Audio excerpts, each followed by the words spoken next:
Sa ibang balita ay giniit ng Busan Universal Rail Incorporated na ginagawa nilang lahat para mapatakbo ng maayos ang mga tren ng MRT-3. Ayon sa pamunuan ng kumpanya, tinupad nila ang kanilang mga obligasyon sa gobyerno kaugnay sa pagmamintina ng mga tren ng MRT-3 na may 18 taon na ang tanda.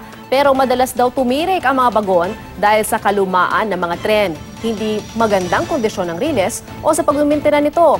Ayon sa Busan, responsibilidad daw ng gobyerno ang edad ng tren at kondisyon ng riles. Paniwala pa ng Busan, kailangan ng palitan ang mga riles. Responsibilidad naman daw ng Busan ang maintenance. Kaugnay nito, ang dating light maintenance na ginagawa kada 15 araw, araw-araw na raw nilang ginagawa.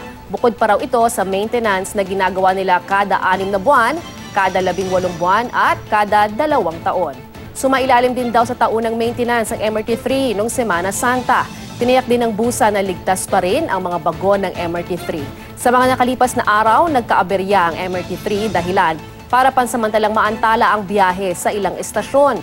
Hindi na iulat, pero nagkaproblema rin sa riles nung 1 linggo. Natanggalan umano ng tornilyo ang isang tren habang tumatakbo sa may turnback area ng MRT sa Quezon City.